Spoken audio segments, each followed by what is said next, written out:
I've been quite active with growing figs over the past 3 years, and I can tell you that if you have never picked and tasted a ripe fig from a quality tree, then you have never really experienced a true fig. Store-bought figs, like most fruit, are picked well before they ripen for transportation and shelf life reasons. A ripe fig is soft and luscious with a texture like jam, and with flavors ranging from berries and melon to honey.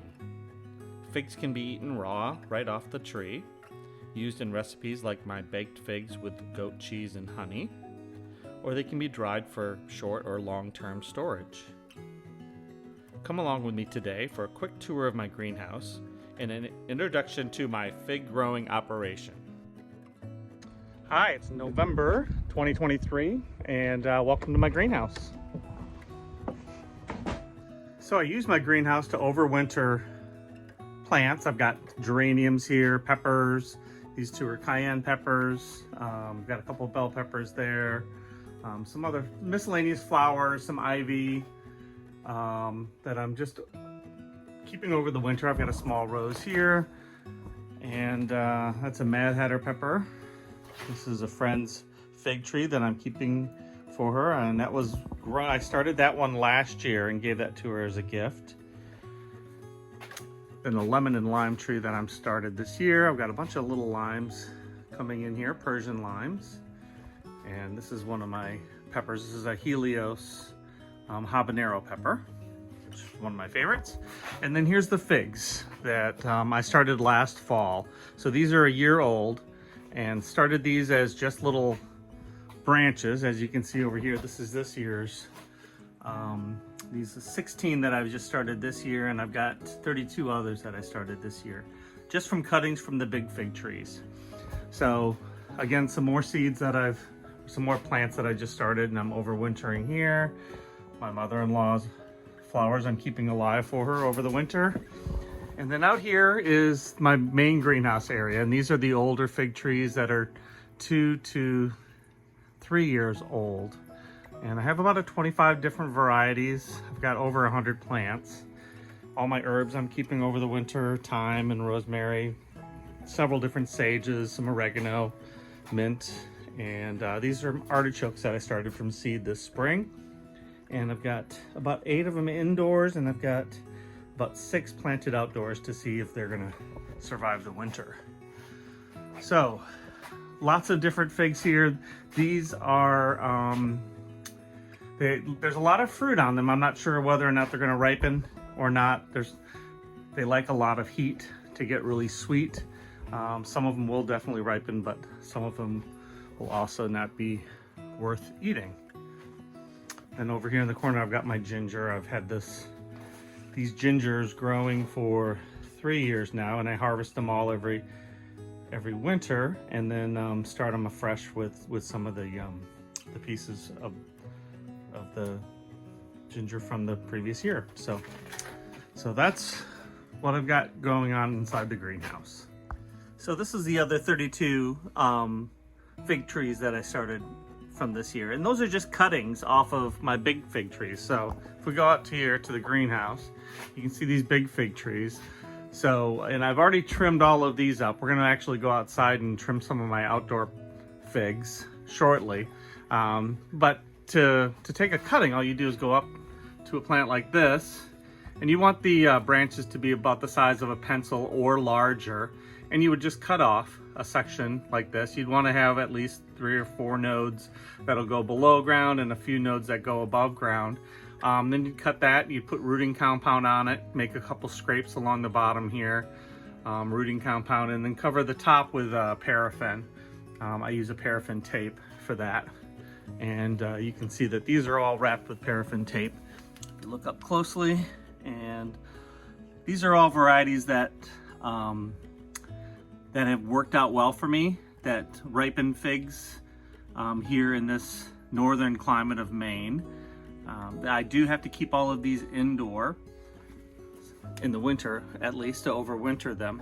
So I've got Madeira Island Black, lots of brown turkeys, some San Miguel Roxo, which are also known as Azores Dark, Violette de Bordeaux, and And over here, got some other varieties, some Smiths, Celeste, Green Michurinska, which is a Bulgarian, few Olympians, some Sultanes, and the Smiths, which are these right here. There's a couple of them there. Those are the ones that I was able to get to overwinter last year outdoors. Okay, let's go outside and trim some of my fig trees outdoors.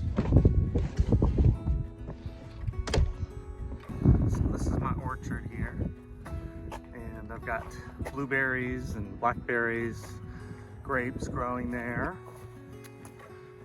black raspberries, golden raspberries. I've got apple trees and pear trees, plums, peaches, and I've got 4 fig trees planted out here. And we've had a couple of frosts already, so they're all going to be, the leaves are all going to be off of them already. So here's one that I planted this year, and you can see that the leaves have already died off back. And these plants will die back. All of the, everything above the soil will all die back. So in this instance, I'm going to cut this one right here, and I'll have, I've got lots of nodes all along here, so I'll get a really good cutting off of this one. And I'll go over to this tree. This is actually the one that survived last winter, and I got four shoots that came up off of it. So I'm going to cut this one back, be able to get 2 good cuttings from this one here, and then I'll cut one down, actually down here. Okay, so some apple trees here that I planted a few years ago. And then this is the big fig that I planted this year. And this again is a variety called Smith, and a pretty large tree. And unfortunately, all that will die back. In Maine, unless I built an insulated box around it, which some people do, but once it gets below, they say below -15 Fahrenheit, they'll die back. And the roots will stay alive. I've bermed it up quite a bit with mulch, and to try to keep the roots alive. And so from this one, I'll get a lot of cuttings off of here right now. I'll take this off right around here. This branch here. This is a really nice large branch. I'll cut that back here, and I'll get a few good cuttings out of that one. Now you have to use this cutting right here. See how green that is? That won't survive. Chances are pretty good that that one isn't lignified enough to make it. And this whole cutting down here, I could get a cutting off of this one. So I'll cut that one maybe back here. And so that's that one. And we'll go over to my last tree. So these are plum trees here. A couple of plums. Over there I've got some cherries, and apple tree over there. And then my last fig. This was a small one that I planted, so I'm not going to cut this one back. But you can see this one about 6 inches out of the ground. So this is what we've got. So I'll take these into the greenhouse, and I'll show you how I pot those up. Okay, so we're back in my greenhouse, and these are the cuttings I've got from my outdoor figs. These are all Smith as the variety.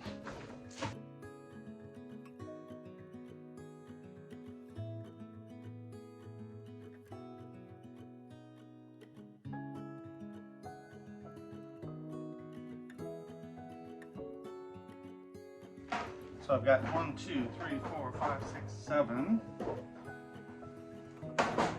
8. This one I could probably get 2 out of easily if I cut that there. Trim that one off of there. Trim the sides off of these.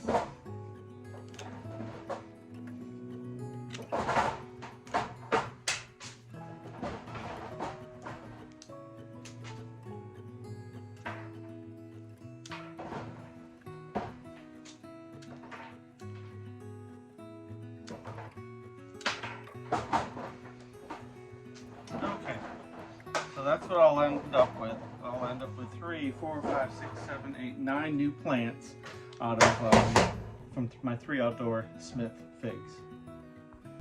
So let me show you the process of turning these cuttings into plants. So I've got this fig cutting. It's about 8 inches long, maybe 10. And what I'm going to do down on the bottom, obviously this is the top with the tip here. On the bottom, I'm just going to make a couple of cuts, scrape some of that off to expose that green layer, which is where the roots will come from. So just like that. And then this is parafilm, which is a paraffin wax that's done in a tape. It's called paraffin tape. And just gonna wrap the top, everything that's gonna be exposed above the soil level. And you just stretch that and wind that all the way around and cover that whole top. And that helps keep it hydrated, keeps the moisture in. Otherwise, they tend to dry out while they're rooting. You don't want any of the growth, you don't want any of the energy to go into creating leaves up here. You want all the energy down here to create roots. So I'm just gonna dip that in some water, and then I've got some rooting powder here, and that helps in getting the roots to develop. So get some of that rooting powder in there, and then I've got some potting soil here, and I'm just gonna stick that right down into that, and get a tag in there and label it. And then I'll keep that moist, and I'll keep it on a heat pad all winter until, probably in the next maybe 3 weeks, they'll start to develop roots, and we'll see some growth, possibly leaves opening up, and I'll keep you updated on that. So I've got the fig set up here in this tray. I've got a heating pad underneath, and I'm gonna just keep these warm and moist. And so just put a little water in each one of these, water them in, keep them watered daily, just a little bit of water. And in a few weeks we should see some growth, some leaves popping out, and the root formations. If you're interested in learning more about figs, I highly recommend you visit the website figboss.com. Ross Ratty is an avid fig grower and educator, and his website is full of all kinds of information on growing figs, videos, spreadsheets on different varieties and their characteristics, and he also offers trees and cuttings for sale. I will also be offering plants for sale in the spring. All of the cuttings in this video will be available, along with some of my more mature 1 to 3 year old trees. Contact me at chefmichaelsalmon@gmail.com if you have any interest in getting started with a fig tree of your own. Hopefully you enjoyed this video. Make sure you hit the subscribe button below, and I would appreciate a thumbs up if you liked it. Comment below if you have any suggestions or requests for future videos. Check out my website at chefmichaelsalmon.com for recipes, my online store with links to my favorite tools and ingredients, and information on my 2 cookbooks.